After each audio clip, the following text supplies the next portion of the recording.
Good morning, everyone. Welcome into this SEC Morning Report here on Southeastern 14.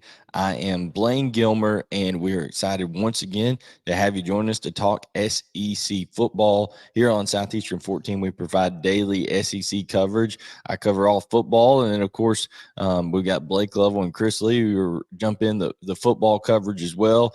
Blake Lovell, Chris also touch on basketball. We'll have baseball, all kinds of SEC coverage. So if you've come across us here for the first time, make sure to hit that like button, subscribe, turn on notifications. Also, maybe you've been watching for a while, you like the content, you like who we're targeting in terms of the SEC fan, you can hit up caroline.smith at southeastern14.com if you'd like to partner with us and potentially be a sponsor here on the show, do some advertising. So thank you so much for tuning in. Guys, lots going on in the SEC. Of course, there's the injury news of Brock Bowers that we've covered kind of inside and out every different way we can. So you can refer to the archives in our daily shows and in some of the videos that we've done here recently that you can see our thoughts on that. I can tell you this, that Kirby Smart had a press conference yesterday, and that's starting to already, I think you're starting to see the narrative being formed, because there were so many questions on Brock Bowers, and Kirby Smart's like, hey, is that all you guys are going to want to talk about as we go forward here? So I think you can see that there's already going to be that, okay, he's going to take that, all those questions that are being formed, which these are questions that the media have to ask, right? But there was some, repetitious quality to some of the questions, maybe a little bit closer to some of the questions that their colleagues had already asked, and Kirby started getting a little bit annoyed by it, and I can already tell that that's going to bleed over into how he kind of frames this for his team and stuff like that. One area of this team that is quietly still dominant for Georgia is the defensive side of the ball. And I know you don't think about it because it's not the same kind of look as that 2021 defense that held people to 10 points a game, where you got Devontae Wyatt and Jordan Davis and Nakobe Dean and Quay Walker and Channing Tindall and all these guys that go on to be NFL draft picks, and even Keely Ringo at the corner, who made the big interception that year, and he would of course come back the year following. But guys, there were so many big names on that defense, so many names that ended up being first round draft picks and things like that, that I think people kind of thought, well, Georgia will never have a defense that's that dominant in each category and things like that. And this year, there's been times where Georgia's gotten to some slow starts offensively, but I think maybe that has, clouded people's judgment of how good this Georgia defense has been. Because at different times, guys, even when there's been a couple turnovers and some short fields and things like that, they've done a decent job at limiting those opportunities for people. But let's look at this. I came across a tweet, and I've got to give credit to Randy Marsh. Randy Marsh is a Georgia fan on Twitter that I saw these statistics, and I was like, those are interesting. So I looked in and verified them, and turns out they are true. Look on your screen right here. Georgia's 2023 defense leads the SEC in scoring defense at 14 points per game, rushing defense just over 91 yards per game, passing defense just over 171 yards per game, total defense, interceptions, third down percentage rate, and that is on 21 out of 89 attempts. That percentage is right there. Passes defended, and then plays of 20 yards or more, or explosive plays, you could say Georgia is first in all of those categories. Guys, I don't care. You can talk about schedule. You can talk about whatever. I don't care who you're playing. When you're able to play defense at that kind of level, there's been teams that have played, quote unquote, cupcakes, or haven't played some top tier teams in the SEC yet and things like that aren't performing at that kind of a level on defense as well. There's some teams in other conferences that aren't playing, necessarily top tier ranked teams yet in terms of week in and week out, and they're not performing even close to that level. And Georgia, they've had a lot of injuries this year. Javon Bullard has missed time. Smile Munden has missed a lot of time. Both guys that are, all-American caliber type players that have missed or not been available. Dan Jackson, who's been there forever, safety on the back end, he's missed a game or two here and there. You've got Christian Miller, who's been banged up at different times. Guys, Tyron Ingram Dawkins, who's a defensive lineman that they were really expecting big things of. He's not been able to go this year at different times. So a lot of mix and match there on the defense, and still first in all of those categories. I think it speaks to the job that Kirby has done and Glenn Schumann have done. And like I said, it doesn't matter who it is you're playing against when you're holding your standard of defense and you're able to limit them in terms of their production, the opponent, then you're doing your job defensively. And I think that is part of the equation here that's not being talked about enough. People say, well, how is Georgia going to replace Brock Bowers, his production on offense? I think it's going to be in what Kirby Smart mentioned in his press conferences. Okay, it's the defense is going to be asked to step up, force more turnovers. Like they've already got nine interceptions on the year, but force more turnovers. Be better in the red zone. Do things like that. Now teams are only getting to Georgia's red zone 15 times this year, which is the fewest in all the SEC. But they do have a high touchdown rate when they do get down there. 11 touchdowns in the red zone, so that's an area that they can improve in. They do lead in interceptions, like I said, but they haven't forced many fumbles this year at all.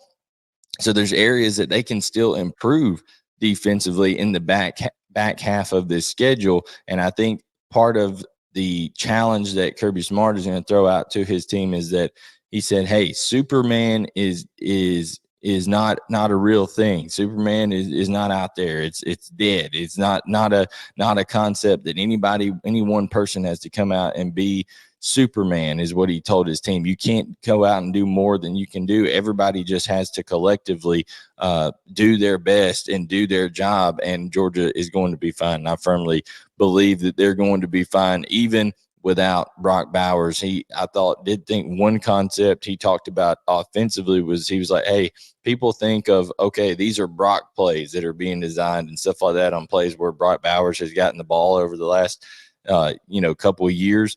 He said, no, any good offense, you're able to change who is in what play. And he said you can do it out of 10 personnel, 11 personnel, 13 personnel. He said you can change the personnel that you're doing and plug in different guys at that spot in that concept of that play and be able to still run your offense. He said that's what any good offense does. And I think Kirby Smart is going to bat there for his other players, saying, hey, this is a good offense. It's not just a one man band, and we'll see. But I do think defensively, Georgia can look to, even though they're already first in all those categories, they can look to step it up a little bit more and be even more dominant than they have been in the back half of this schedule. Maybe bringing a little bit more pressure, something that they haven't done. They can increase the amount of pressure that they've done on quarterbacks, because they haven't had a lot of teams hold the ball on them. They've been getting the ball out quick against them. So I think this Georgia defense still has room to grow. But my goodness, if that is the case, they're already first in all these categories across the SEC. It's going to be interesting to see how they do on the back half of the schedule here, and kind of pick up some of the potential slack of where things could, go awry with losing a great player like Brock Bowers offensively. So it's a complimentary game, and we'll see how they complement that side of the football. Now, guys, we've got to talk about Shane Beamer and his foot. Old Footgate over there in Columbia, South Carolina, as they prepare to take on the Missouri Tigers for the Mayor Cup as they go from Columbia, South Carolina to Columbia, Missouri. Shane Beamer came out yesterday in his press conference and was, laughing and joking around about breaking his foot and about kicking something he shouldn't have kicked after a gut-wrenching and emotional loss against Florida were his words. And listen, everybody's been upset before. Everybody's done things that out of frustration that they wish they shouldn't have done. But not everybody is the head coach of an SEC football team. And not everybody is looked upon by oftentimes immature young adults, men that are looking to their head coach as a calming and steadying force, a steadfast leader that everybody has to be drawn to and shown. Okay, this is the standard of how we act, and this is what we do. With great power comes great responsibility, right?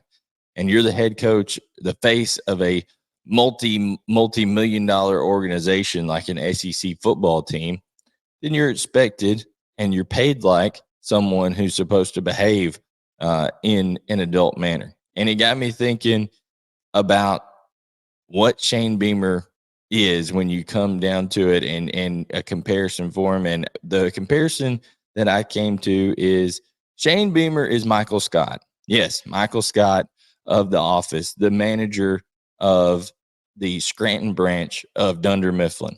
And here is why Shane Beamer is Michael Scott, because he's a really nice guy. He's a guy you want to root for. He's a guy that you want to see succeed. Michael Scott, nice guy in the office. He's a guy that he can be funny.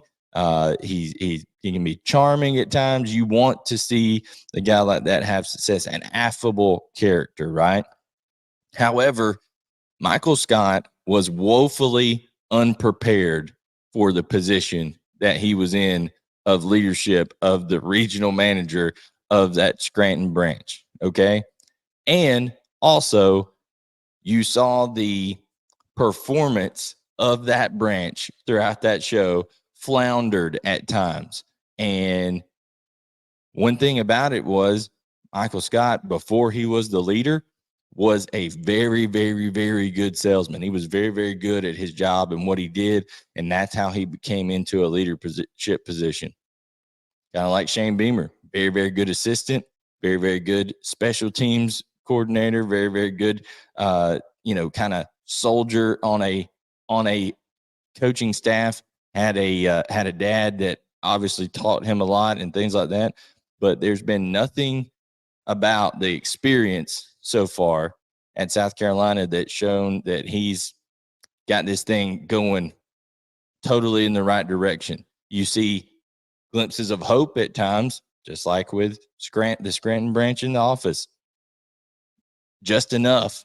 Do just enough and have just enough success at times to make people have hope and make people think, hey, things are going well. But then some other kind of catastrophe hits or some other kind of mishap hits that is almost comical at certain times. Maybe, how you lose a game late, or, how you have miscues on defense, or how you're unable to have execute late in games, things that people are like, how does that even happen? Stuff that you would see on The Office with that Scranton branch. And then, also you got the people that are under you, working around you as well, that people have questioned as well. Is Clayton White Dwight Schrute? Who knows? I mean, that's how we're looking at it here, on this South Carolina team. And just a comparison. And then you talk about the foot injury. Well, it just reminded me of, and I saw pictures going around on Twitter as well of when Michael Scott cooked his foot, and he wanted to make it, he wanted to make it like, it wasn't a big deal, but it definitely, he wanted it to be a big deal. And I saw my buddy Jake Crane put out, it's not that Shane Beamer broke his foot, it's that he told everybody he broke his foot. And he was almost laughing and joking around at it like it was a funny thing, that he got mad and kicked something, but he wanted to make sure to tell everybody, but this isn't something, before you start reporting on it, that the coach is frustrated and lost his composure and stuff like that. Well, what is it? That is exactly what it is. lost your composure, got frustrated, kicked something, broke your foot, and now you got to deal with the consequences of it and have a broken foot as you go throughout coaching, as you go to Columbia this weekend. So I just think he is a roller coaster of emotion. It's not just this, guys. It's every time that there is a loss or there's a failure in the South Carolina program on the field, he comes to the microphone and has a snarky, whiny attitude, gets frustrated with reporters and stuff, like not just in a I'm growing tired of the questions thing, which all head coaches do. I mentioned, Kirby Smart was starting to, you could tell just with his countenance and things like that, and what he was saying, like, hey, is all we're going to talk about is Brock Bowers? Yeah, I understand people can get frustrated, but go look at these press conferences. Go look at the emotional outbursts that Shane Beamer has against reporters, the emotional outburst that Shane Beamer has against stat guys for not having him a sheet prepared up there, the emotional outburst that he has against referees, just different things throughout his tenure there that make you think, okay, what is it? Who is this all about? Is this all about, hey, we're trying to, we really care about winning and this is what we want, or is this all about, hey, I want the attention and I want to, I'm going to have emotional outbursts like a 5-year-old. I just don't get it. I don't understand why Shane Beamer can't kind of get over the hump emotionally in this way. But hey, maybe he'll grow through it. I don't see the results here on the field that are warranting a lot of the support, I guess, that Shane Beamer's getting. People didn't support Will Muschamp as much over there, and you go look at the record, and I think Will Muschamp at this point had a better record. Now, a lot of people are going to say they didn't think that Will Muschamp cared enough, and maybe Shane Beamer cares too much. I don't know.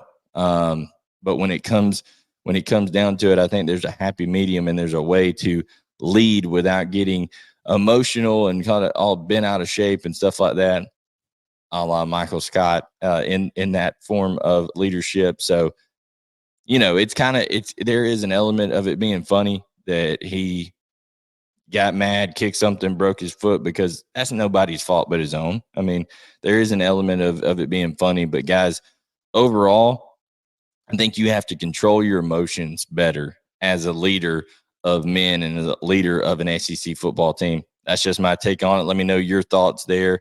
Guys, we do have some big games coming up this weekend. That South Carolina team does go on the road to Missouri. I'm excited to see, okay, South Carolina has started to run the football a little bit better, and Missouri has started to allow teams to run the football a little bit better on them. I definitely expect Missouri to win this football game, but I'm curious to see from a defensive standpoint if Missouri can totally just shut down South Carolina's run game, because it hasn't been very good for the Gamecocks, but they've started to find one as of late. They ran the football with efficiency against Florida. Can they do the same thing against Missouri? And that may tell us a little bit about maybe there is some improvement on the offensive side of the ball for South Carolina, but it also could tell us something about the defensive front and that defensive run defense for Missouri, if that is the case. Also, guys, we've done our previews, predictions for the Hugh Freeze Bowl over there on the Plains in Auburn, with Ole Miss it opened up at a 5.5 point favorite when I made this graphic. So we'll see how things go in that one. There's going to be a lot of emotions there for Hugh Freeze, I'm sure, and a lot of people involved. But they're talking about there not really being any changes at quarterback over there at Auburn. I don't know why. I think Robbie Ashford needs to get more opportunities over there. We'll see if he does this Saturday. But guys, I think when you're talking about Auburn playing at home, totally different thing than them playing on the road. That Jordan-Hare environment is a big deal. So, we'll see how Quinshai Judkins and Jackson Dart play on a road environment. They haven't had fast starts this year. They didn't play great early on against Tulane. And then, of course, they ended up pulling away in that game. And then their performance on the road against Alabama wasn't great. So we'll see which Ole Miss team comes out. Do they start fast, or do like they've done at home a few times this year, or do they struggle to get going early? And we know that if you struggle to get going early and that Auburn crowd gets into it, some crazy things can happen. But Ole Miss definitely the more complete team going into this game. But that's why they play the game, guys. And we've talked about Alabama and Tennessee all throughout the week. We'll continue to have more on them later this week. Go inside the matchup, numbers wise, things like that. So that's coming up later this week. Maybe even tomorrow or Saturday morning on the game day show. And then, guys, two teams that desperately need a win in terms of these SEC matchups here. Arkansas may be the best team with 5 losses on the year of any team out there. They are just absolutely desperate for a win after having 3 losses in the last 4 weeks of less than a touchdown, and they were all on the road to really tough teams. And guys, I just think when you look at it, it's desperation mode for Sam Pittman and company. So can they come home? Can they take care of business? I'm looking for that offensive line to just have a little bit more pride, play with a little bit more discipline, and get a little bit more movement, help that run game out a little bit, just help KJ Jefferson just enough, guys, where he doesn't have to put everything on his back. And I think that'll be big for Arkansas. But guys, I think overall the SEC is as intriguing as it's been in a long time. You've got Georgia trying to, cling to the top here in the SEC East with teams nipping at their heels, like Tennessee's looking to have a big game this weekend in Tuscaloosa. We'll see if they're able to do that. I think you can look at the offensive and defensive fronts in that Tennessee-Alabama game, and it will give you a big clue of how things are going to go when they face Georgia. If Alabama is able to dominate up front, limit Tennessee's run game, and then run the football in Tennessee as well then I think you're going to see things be, out of hand a little bit in Knoxville. But if Tennessee goes in there and holds their own, and when I say Knoxville, I mean when Georgia goes to Knoxville later this year. But if Tennessee goes in there and they push around that defensive front for Alabama a little bit, and they're able to run the ball for 175, 200 yards on the day, and they start to bring some extra guys down where Joe Milton can maybe take a shot and hit one here or there, and they stay in that game and they're able to play tough on the road, then you got to start looking ahead and say, okay, Georgia, you better buckle up. It's going to be a little bit different over there when you go to Knoxville later on in this year. I think the trenches are going to tell us a lot. I do think Tennessee's going to have success on the defensive side of the ball in terms of being able to get to Jalen Milroe at times, because I don't know what they're going to do at left tackle being Alabama. I don't know what they're going to do to slow down James Pierce, to slow down if they want to walk out Aaron Beasley and put him on the edge, or if they want to bring Tyler Barron from that side, whatever. I think they'll do many different ways of trying to affect Jalen Milroe and take advantage of the lack of protection that Alabama has been able to provide him. 31 sacks allowed. That's last in the league and one of the worst in the country, guys. So I think when you're talking about this matchup, it is going to be big for not only the SEC West and the SEC East race, but also foreshadowing of what's to come in November. So got to keep an eye out on that as well. And the SEC West is just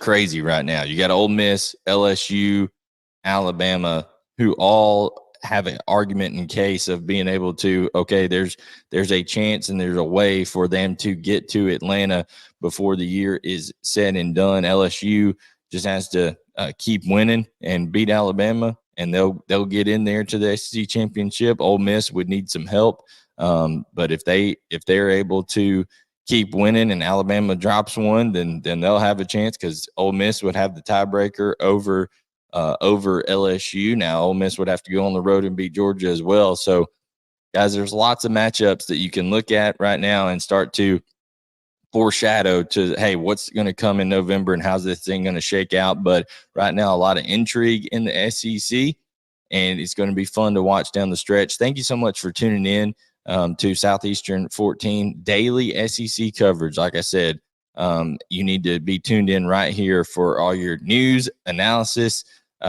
predictions, betting picks, all that kind of stuff. We have a live reaction show on Saturday nights. Tonight, I'll be going live with the SEC legend himself. Yes, Noshawn Marino, named to the 2023 SEC Legends team this year. He got named that over this past weekend. So congratulations to Noshawn. Myself, Noshawn Marino, Tavares King, we will be live here on the channel, 8:30 Eastern time, 7:30 Central. So subscribe, turn on notifications so you know when we go live. And we look forward to having you as we talk SEC football tonight as well. And we talked to Noshawn about what it's like to be named an SEC legend and things of that nature. So a lot of fun stuff here on the channel, a lot of reasons for you to be a part of it. We're going to have some interesting stuff coming up here in the next week or so. So make sure you stay tuned in. Get yourself a 15% off discount on CHOMPS down below. A healthy snack, protein, beef, venison, turkey, lots of different flavors, and you can get 15% off on it down below. And again, if you want to partner with us, hit up caroline.smith@southeastern14.com, and we'd love to talk to you about being an MVP of Southeastern 14. So like I said, guys, thank you so much for tuning in. I greatly appreciate it. And we will catch you next time to talk some more SEC football right here on Southeastern 14.